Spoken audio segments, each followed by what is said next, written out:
Voz y Voto 2021.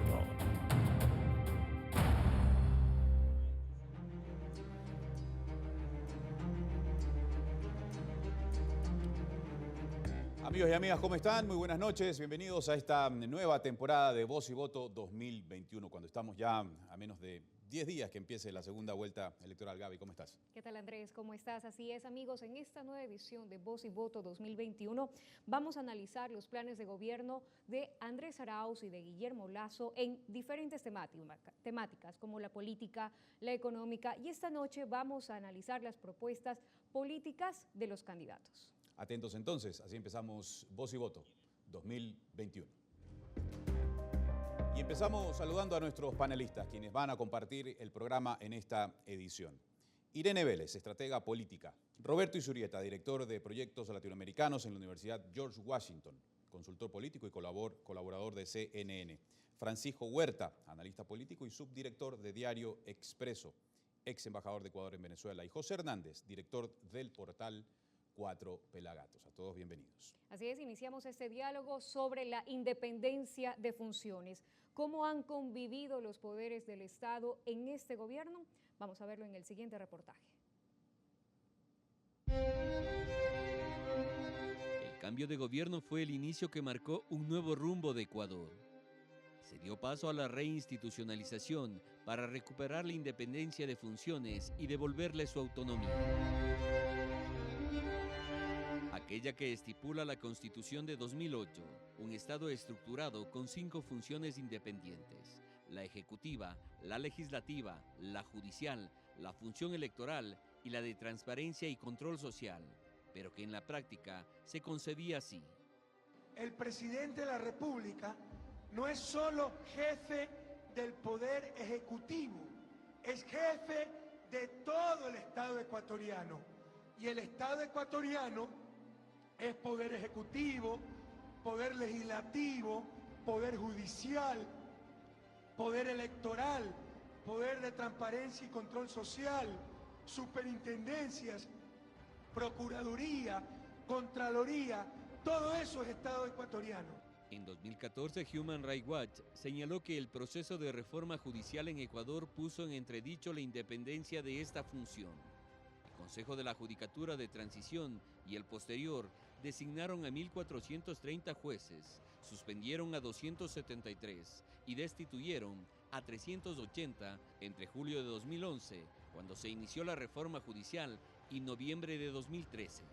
Que el presidente va a meter las manos en la Corte, por supuesto que la vamos a meter, para mejorar esas cortes con las que nadie puede estar satisfecho. En agosto de 2020, la Corte Constitucional puso un alto a las actuaciones administrativas del Consejo de la Judicatura respecto del error inexcusable y negligencia manifiesta, con el cual jueces, fiscales y defensores públicos fueron destituidos de sus cargos y otros juzgaron y sentenciaron bajo presión política. Dije desde el primer momento que las autoridades de control iban a tener total y absoluta independencia, al igual que todas las funciones del Estado. Y así es como están actuando, sin ninguna intervención de parte del Ejecutivo. Ahora ya no se dictan sentencias, ya las tareas de Fiscalía no son emitidas desde Carondelet. Ahora cada función actúa de forma autónoma, independiente y libre. En la función legislativa desapareció la aplanadora de más de 100 asambleístas que lo aprobaron todo, alineados al Ejecutivo. La falta de independencia de las entidades de control con la función ejecutiva fue el principal argumento para evaluar y cesar a 27 autoridades de sus cargos mediante el Consejo de Participación Transitorio, legitimado en la consulta popular de febrero de 2018. El más grande atraco a la economía del país, consumado en el gobierno de Correa. Entre las nuevas autoridades que se designó están los miembros de la función electoral que provinieron de organizaciones sociales y movimientos políticos, en funciones desde 2018 y hasta 2024. Su actuar ha estado alejado del gobierno central. En 2017, la última imagen que queda de la función ejecutiva y la electoral es esta, cuando el entonces presidente de la República le condecoraba al presidente del Consejo Nacional Electoral.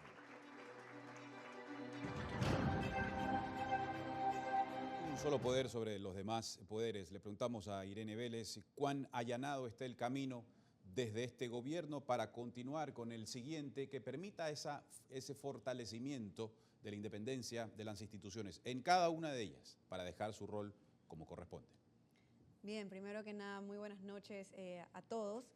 Muchas gracias por la invitación al programa. Yo creo que posterior a este gobierno sí tenemos, a diferencia del anterior, una idea, aunque sea la estructura de que hay independencias y que cada órgano de poder actúa de manera autónoma. Sin embargo, a partir de la percepción también ciudadana, puede ser que el Ejecutivo no haya estado sobre los demás poderes o puede ser que el Ejecutivo no haya tenido influencia en las decisiones que se toman. Sin embargo, de ahí a que se crea que las instituciones actúan con independencia de cualquier fuerza política, de cualquier tal vez fuerzas ciudadanas que están en nuestro país, esa es otra historia. Entonces, lo más difícil para el siguiente gobierno no va a ser mantener la independencia del Ejecutivo y en su relación con la Asamblea, que va a estar muy dividida, con la Fiscalía, que ahorita acaba de ser incluso premiada por la Casa Blanca, sino va a ser devolverle la institucionalidad, que otras fuerzas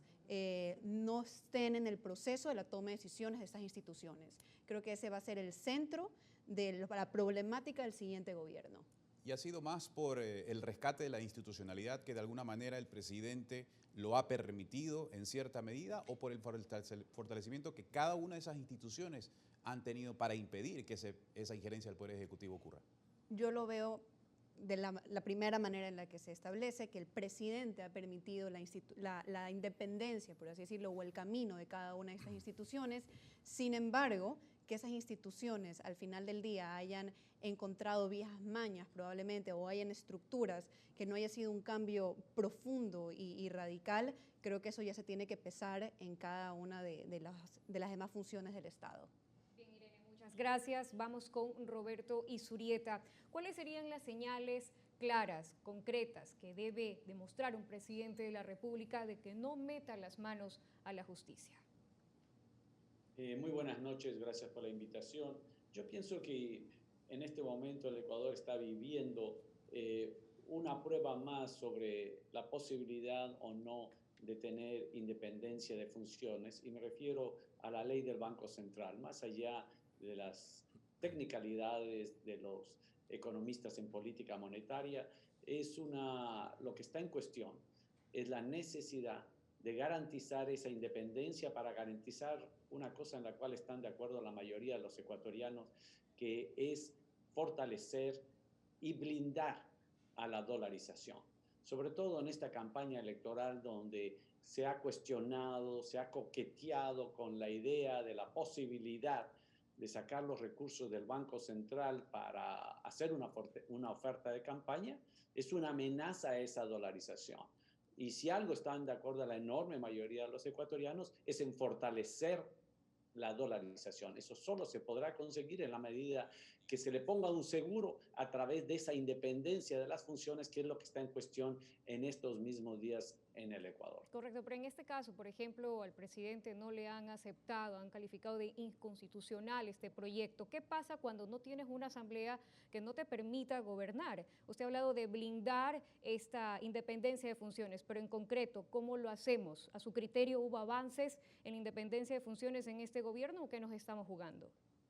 Yo creo que ha existido la voluntad política, pero como bien tú dices, recordemos que este es un gobierno que fue elegido dentro del correísmo, en el cual la mayoría de los asambleístas eran y fueron escogidos por Rafael Correa. Entonces, no puede separarse, no acaba totalmente de separarse esa realidad, que es la que está limitando la posibilidad de realmente garantizar la independencia de funciones en un caso en este momento tan importante, que es lo que está en debates en el Banco Central, para poder fortalecer, asegurar la dolarización más allá de las ofertas políticas de cualquier candidato.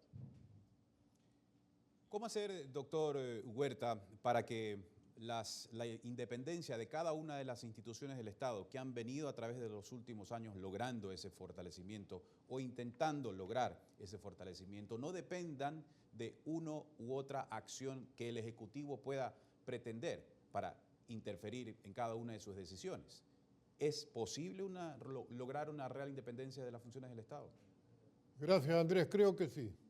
Y gracias también por invitarme a este panel con tan distinguidos contertulios.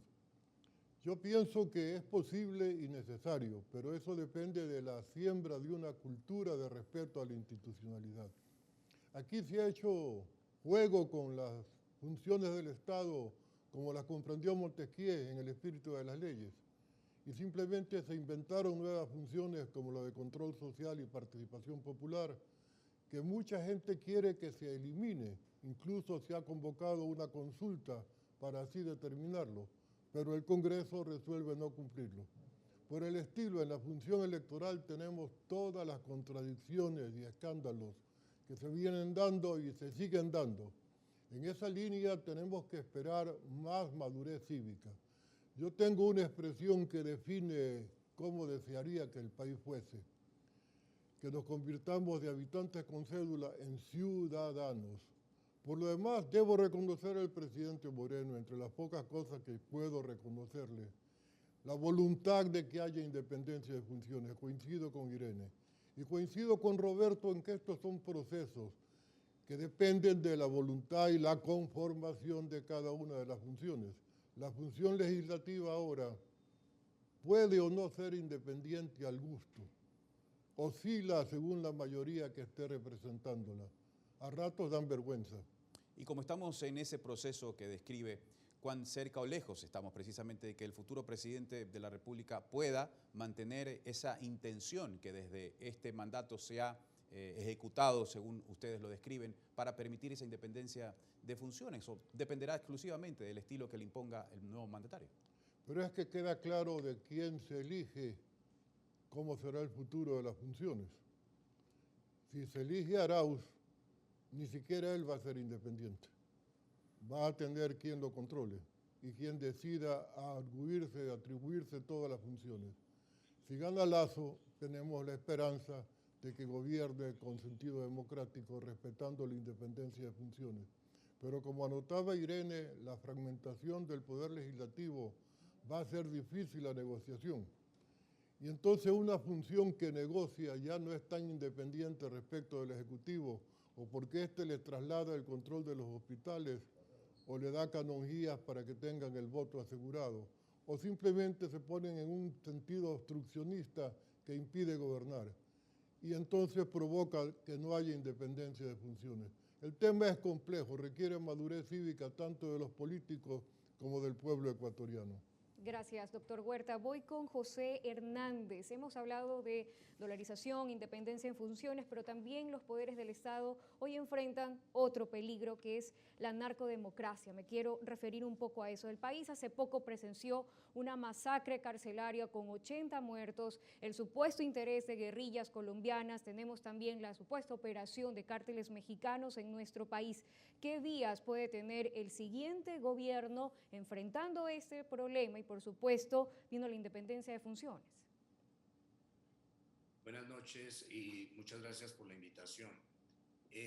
A ver, ese es un tema que me parece que para que lo podamos debatir primero tocaría que estuviese sobre la mesa del debate público y no está. El país cada cierto tiempo descubre que hay actuaciones de narcoguerrillas, ahora termina viendo que hay actuaciones absolutamente monstruosas en las cárceles del país. Y entonces el país de pronto toma a pecho estos temas, se sorprende, cuando esto es un tema que lleva en el país más de 20 años. La instalación de los carteles en el país es un hecho. El mismo Francisco había hablado, recuerdo, de un país absolutamente hecho un narcoestado, y cuando hace muchos años, periodísticamente, por ejemplo, en mi caso, hice trabajos en la revista Vanguardia sobre lo que representaba la guerrilla y lo que representaban los carteles en el país. Y esto desde el sur, de todo el tema Manabí hasta el norte, San Lorenzo, etcétera, eso era una evidencia y se sabía que los fiscales y los jueces en muchas regiones ya no actuaban. Estoy hablando de 15 años atrás. Y esto se sabía perfectamente. Lo conocían entonces los ministros del presidente Correa en esa época, Javier Ponce, Miguel Carvajal, el señor Bustamante, conocían. Y finalmente esos temas no se trataron. Así Claro, que no me parece que solamente el primer tema sería ponerlo sobre la mesa y que el país lo vea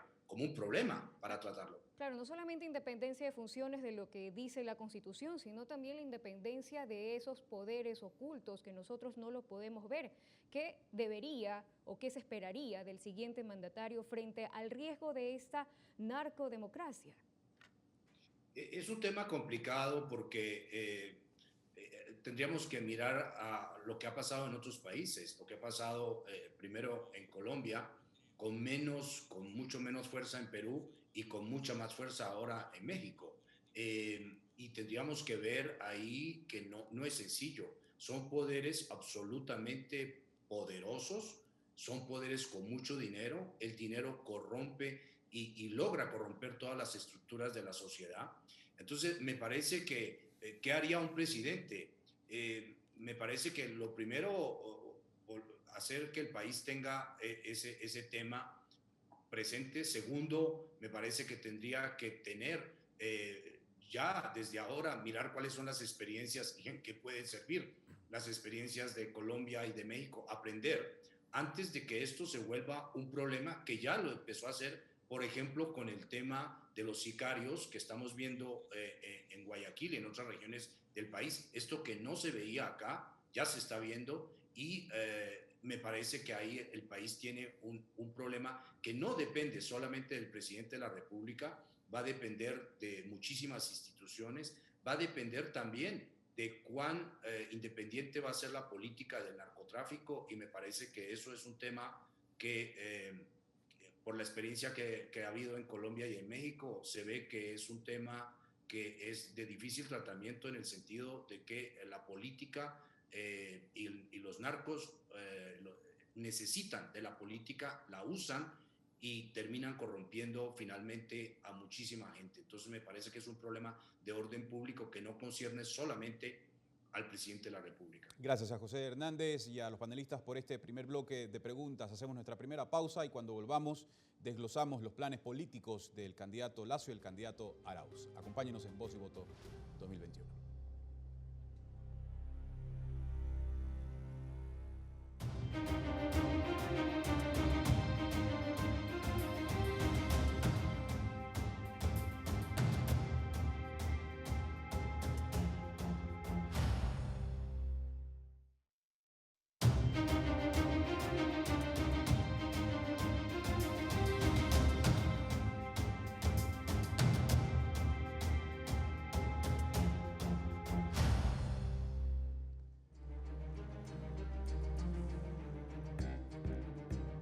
Muchas gracias a los que nos siguen acompañando en Voz y Voto 2021. Continuamos con más. Así es, Andrés. Vamos a ver cuáles son los planes políticos de Guillermo Lasso a continuación.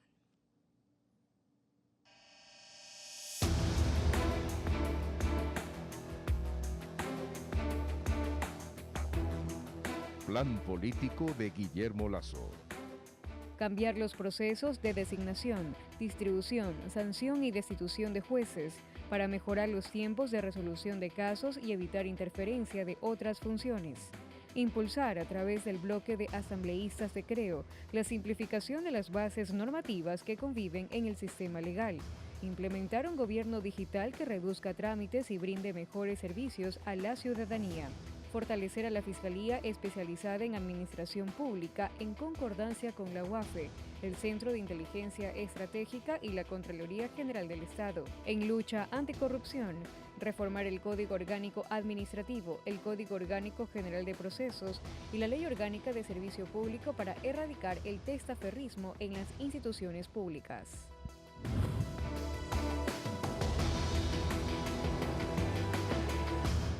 Con el doctor Huerta. Doctor, quiero retomar con usted también un poco la última pregunta respecto a la narcodemocracia, que eso no se deslinda de la independencia de funciones porque otros poderes ocultos también pueden manejar el gobierno.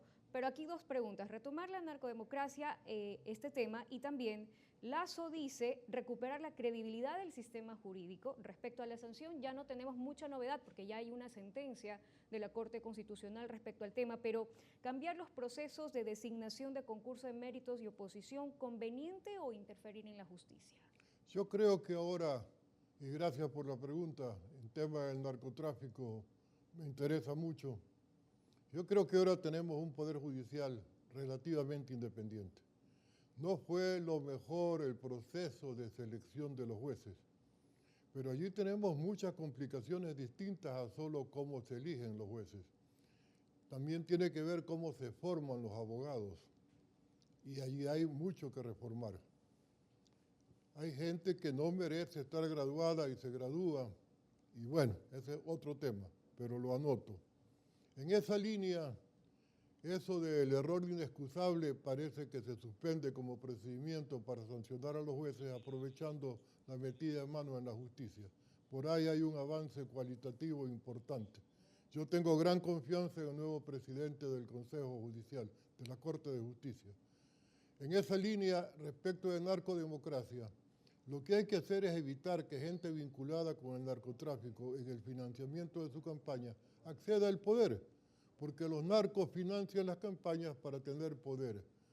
Alcaldes para habeas corpus y gente que le quite la base de Manta o cualquier otra base que controle el narcotráfico, gente que le permita vía libre en los aeropuertos porque no compra radares a tiempo o no los instala, y gente que hace carreteras que conducen al mar y a ninguna parte. En esa línea es clave no votar por los que tienen vínculos con el narcotráfico. Pero ¿y cómo fortalecemos la independencia de funciones, sobre todo la justicia? Porque ¿qué es lo que sucede? Pueden saber quiénes son los narcotraficantes, pero no tienen a veces ni siquiera el poder de sentenciarlos. Yo creo que todavía no sabemos del todo quiénes son los jefes ecuatorianos del narcotráfico. Siempre que hay capturas, a veces ni el que maneja la bodega donde se encuentra la droga es capturado. A veces cuando vienen avionetas, solo capturan la avioneta y la droga que tenía, pero los pilotos pueden fugar. Allí tenemos unas enormes falencias. Cuando tengamos las cabezas claras de quiénes son los jefes de la pandilla, entonces podemos tomar acciones. Ojalá que no tengamos que negociar con los narcotraficantes como ha ocurrido en terceros países, que no vale la pena mencionar porque todo el mundo sabe a qué me refiero. Gracias, doctor. Mi inquietud para José Hernández respecto a lo que propone el candidato Guillermo Lasso.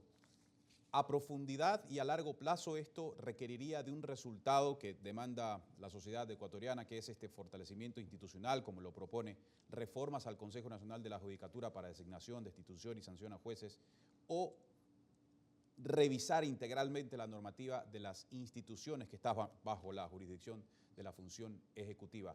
Este plan político lo observa José, que podría convertirse en una ejecución a largo plazo en beneficio de su gestión. Yo creo que es un poco la vía que debería seguir el país, Andrés, porque finalmente la institucionalidad o la institucionalización del país en este caso requiere no solamente una voluntad política, requiere de organismos y de instituciones que quieran ser independientes. Me parece que ahí hay un tema que es fundamental. Tenemos, y lamentablemente las instituciones han tenido jueces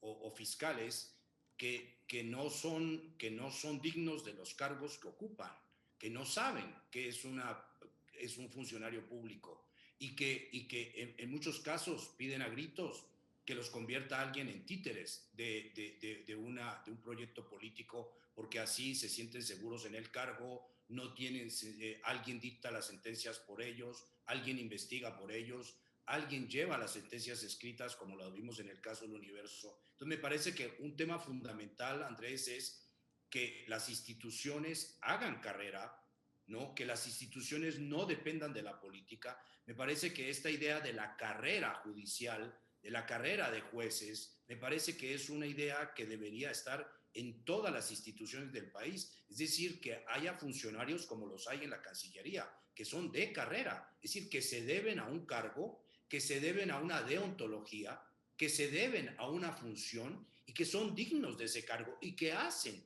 carrera en esas funciones. Me parece que si eso se lograra, yo creo que es la contraparte absolutamente necesaria y diría primordial para que cualquier voluntad política digamos, por poca voluntad, porque este funcionario o este presidente exprese un mínimo, digamos, de voluntad política para que haya independencia, me parece que no depende tanto de él, depende de las instituciones. Y este esquivo desarrollo que ha tenido a lo largo de los años la función judicial requiere, por tanto, de una injerencia del Ejecutivo a través de la propuesta de una reforma.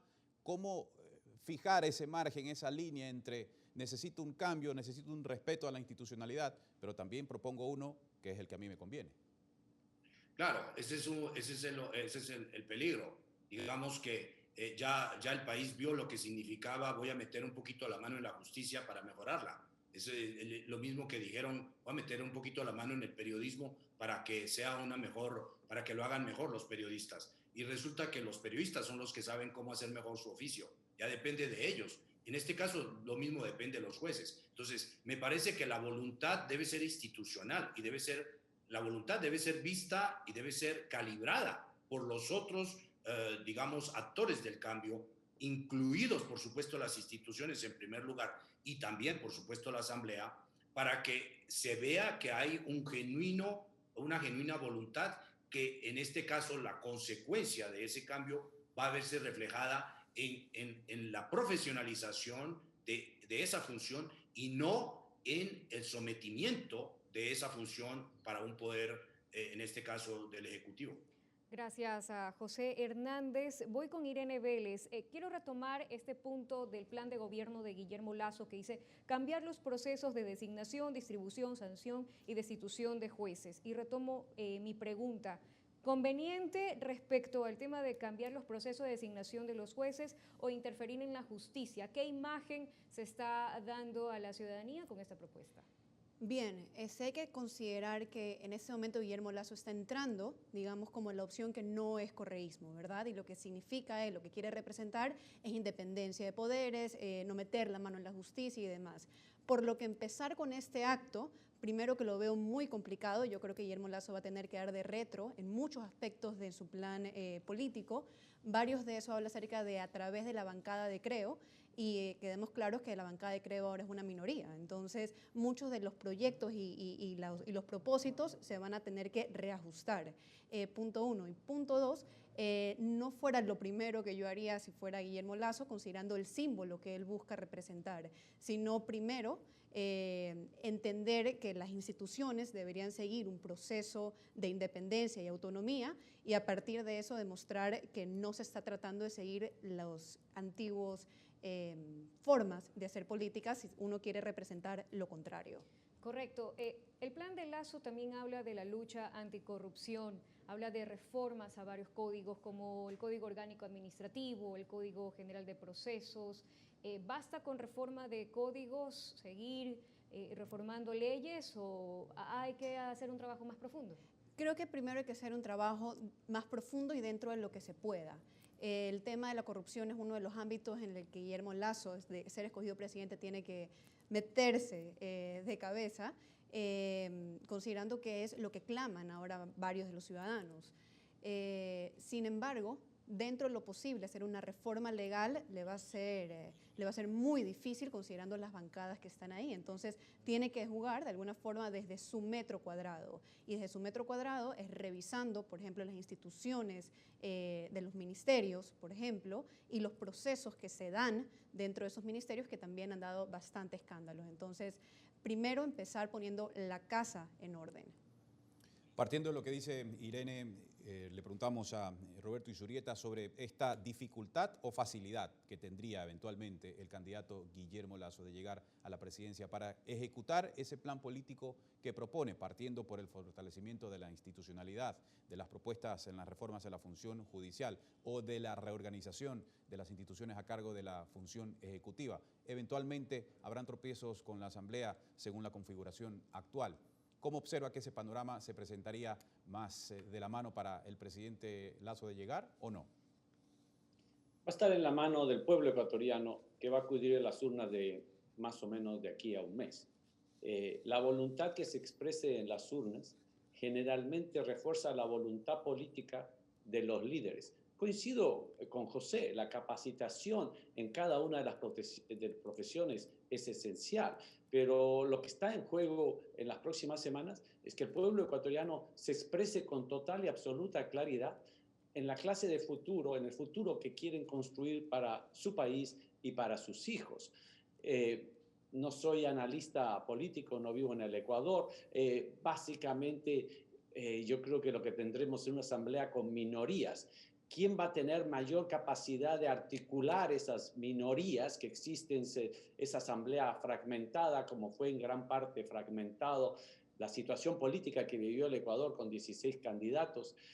Será dependiendo de la voluntad popular, dependiendo del líder que se escoja, pero sobre todo que el pueblo ecuatoriano sea sumamente claro, y con eso quiero citar al doctor Huerta, cuando dice que tenemos que elegir líderes que no tengan ninguna mancha, ninguna relación, ninguna acusación con organizaciones criminales que produjeron los trágicos hechos, traumantes hechos que vimos en las cárceles del Ecuador hace pocos días. Entonces, está en la voluntad popular. Yo no coincido con algunos consultores que dicen, no es el momento de hacer investigaciones y juicios sobre si existen o no estas acusaciones que han salido en algunos de los medios.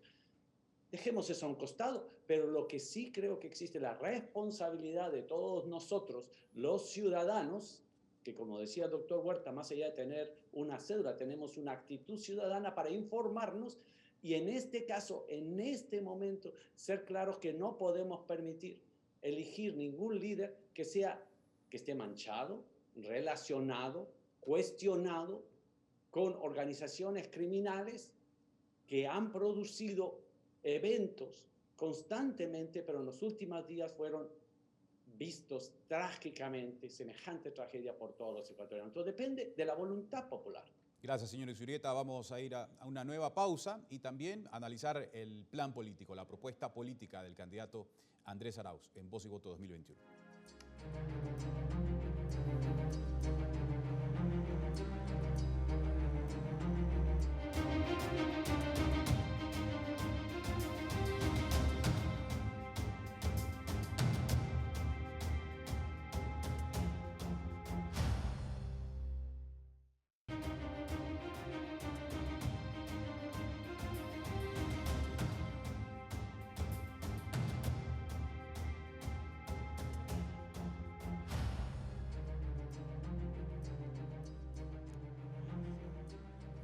Gracias por acompañarnos en esta nueva temporada de Voz y Voto 2021. Seguimos con más. Así es momento de revisar el plan político de Andrés Arauz.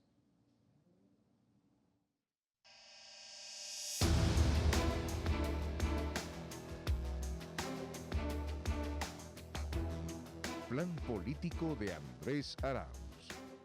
Convocar una asamblea constituyente que redacte una nueva hoja de ruta para el cambio y que ratifique los lineamientos del 2008. Transparentar el uso de fondos públicos y rendir cuentas para aumentar la confianza en el gobierno e incentivar el control ciudadano. Promover legislación para evitar la intromisión de los poderes fácticos, incluidos los poderes mediáticos en la administración de justicia. Garantizar la independencia interna de la función judicial, equilibrando las atribuciones sancionatorias del Consejo de la Judicatura frente a la facultad jurisdiccional del juez. Impulsar una cultura anticorrupción a través de políticas de prevención, fortalecimiento institucional y apoyo a su sanción justa y socialmente efectiva.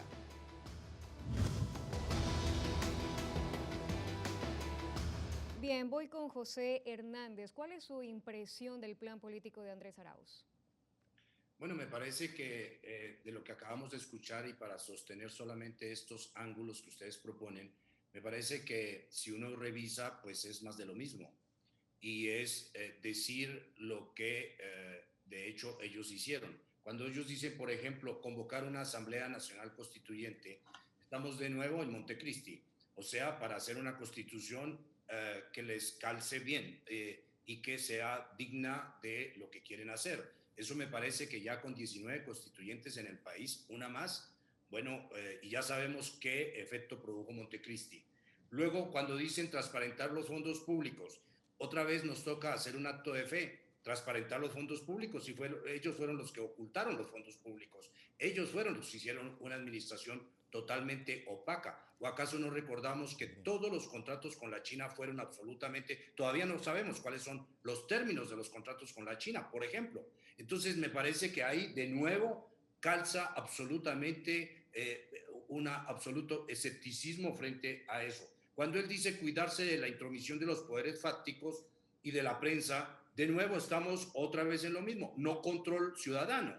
Y la prensa otra vez como enemiga, cuando la prensa es la que ha revelado muchísimas de las malas actuaciones de la clase política ecuatoriana en general y del correísmo en particular. Y luego cuando dicen garantizar el tema de la judicatura, precisamente lo que se vio y lo que se está haciendo es tratar de equilibrar ese poder y quitar ese poder de la judicatura, que en el fondo lo que hizo el señor Yalca, la cabeza de la judicatura, fue mantener un control férreo político sobre la judicatura para que sacaran y pusieran los jueces que eran básicamente jueces casados con el proyecto del correísmo. Entonces estamos en lo mismo. Gracias, señor Hernández. Para Irene Vélez, la siguiente pregunta respecto a la necesidad de un cambio radical y profundo que demanda la sociedad ecuatoriana. ¿Se canaliza exclusivamente, considera, a través de la convocatoria a una asamblea constituyente como lo propone el candidato Arauz y reformar nuevamente la Constitución? En lo absoluto, eso de ahí canaliza solamente las demandas de un sector muy politizado, fiel a su jefe, de alguna forma a su líder, que busca satisfacer sus necesidades y hacer una constitución sastre, pero eso de ahí no representa bajo ninguna circunstancia las demandas de la ciudadanía, máximo de un grupo muy reducido en la población, de ese 32% que votó por el proyecto de Andrés Arauz en esta primera vuelta, que tal vez se sienta identificada con el propósito, pero de ahí a que resuelva sus necesidades, que resuelva las demandas de la ciudadanía, es un salto muy grande. Esto es un proyecto netamente político. Y a través de esta propuesta también de legislar para evitar la injerencia de los poderes fácticos y mediáticos en la administración de justicia. Legislar, cuando se refiere a esta propuesta, supongo proponer reformas en la Asamblea Nacional para que esto ocurra. Lo más probable es que no es que se vaya a proponer una reforma, sino que se vaya a tratar de una que ya está archivada o eliminada, volverla a traer a la vida. Esto no es tanto de proponer algo nuevo, sino de resucitar. Si ya lo estamos viendo en la forma en la que presentan las propuestas, en los términos que hace bastante tiempo no oíamos, como por ejemplo poderes fácticos, poderes mediáticos y demás, entendamos que hay un mismo espíritu y lo más probable es que veamos una misma regulación, solamente que tal vez bajo otro nombre. Correcto, gracias Irene. Voy con Roberto Izurieta. Retomo este punto del plan de Arauz, promover legislación para evitar la intromisión de poderes fácticos, incluidos los poderes mediáticos en la administración de justicia.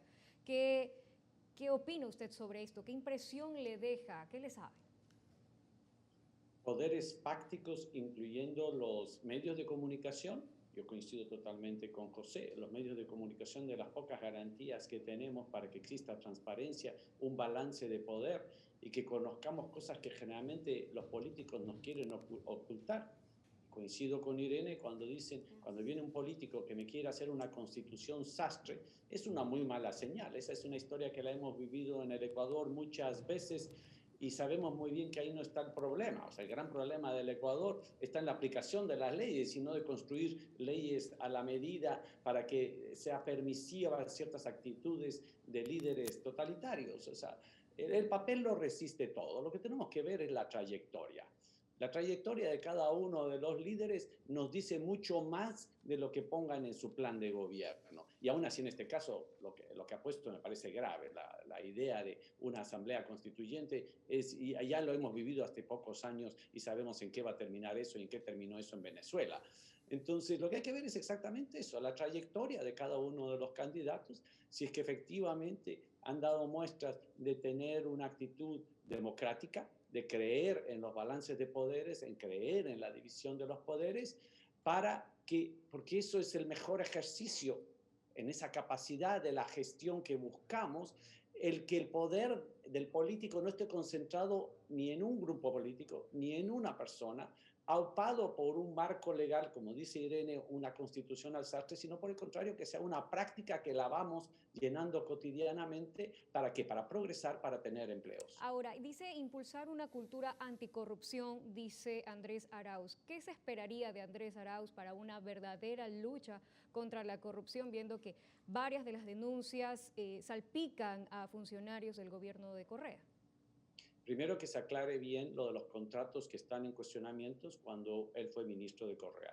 Segundo, que tenga una posición sumamente clara en lo que respecta a amigos, partidarios, coidearios que tienen juicios y condenas en este momento en el Ecuador. Ese sería el primer paso. Absoluta claridad. Es lo mismo que en Venezuela. Lo primero que pido en el caso de Venezuela es que tengamos claridad para denunciar que eso es una dictadura. Lo mismo aplico en este concepto. Lo primero que tenemos que pedir es que exista una denuncia, una posición, una separación clara y firme sobre personajes que están en su grupo, que tienen problemas con la justicia y muchos de ellos tienen grillete, muchos de ellos han sido ya acusados por el sistema de justicia y están prófugos. Gracias a Roberto Izurieta. Doctor Huerta, ¿hay otras acciones antes de la convocatoria a una asamblea constituyente que debe ejercer un primer mandatario para enrumbar al país, sobre todo en esta necesidad urgente, económica y sanitaria? Depende de quién gane las elecciones, se procederá de una u otra manera. En el plan de Arauz ya está claro, asamblea constituyente, ratificación, como dice José, de Montecristi, más de lo mismo. Para mí lo de Montecristi, con respeto a la tierra natal de Alfaro, es un mamotreto horripilante causante de todo lo que nos pasa. Parte de lo que tendría que hacer si gana Lasso es convocar una consulta popular para poner en vigencia otra constitución. Mucha gente opina que la del 98 y dar al traste con lo de Montecristi. Lo mismo piensa gente como Simón Espinosa y un grupo de intelectuales ecuatorianos. Lo mismo están planteando algunas universidades. Es decir, parte del problema está precisamente en la Constitución de Montecristi. Por lo demás, ya sabemos la actitud con los medios de comunicación. Sería ratificatoria esa nueva Constitución en la constituyente que convoque Arauz de la ley Mordaza. De hecho, por supuesto que sí. Pero una asamblea constituyente también acarrea una elección. No necesariamente obtendría mayoría eventualmente de llegar a la presidencia Andrés Arauz. Pero es un Ahí albur habría que... otro trabajo de reformas también, que se podría volver a las reformas tomadas en el 98. Es un albur que no queremos jugarnos, definitivamente. No está el pueblo ecuatoriano, y lo digo con pena, capacitado como para aquella repetida frase a lo largo de los siglos, de que la voz del pueblo es la voz de Dios, sea válida en el Ecuador. Ya sabemos desde antiguo que entre Barrabás y Jesucristo, el pueblo de esa época, en esa zona del mundo, escogió Barrabás. Entonces no estamos listos para creer que la consulta popular puede dar lugar, salvo una muy buena orientación previa, y peor una constituyente. De todos modos hay riesgo en ambas posiciones. Gracias, doctor Huerta. Nosotros vamos a nuestra última pausa. Volvemos con Voz y Voto 2020.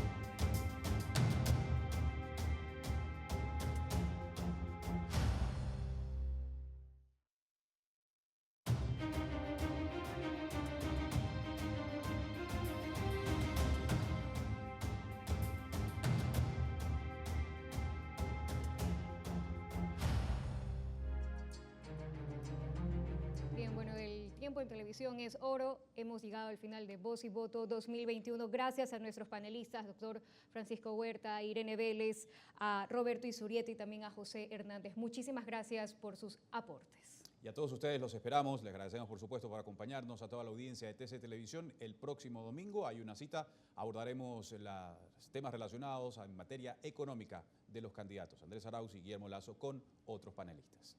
Gracias y buenas noches.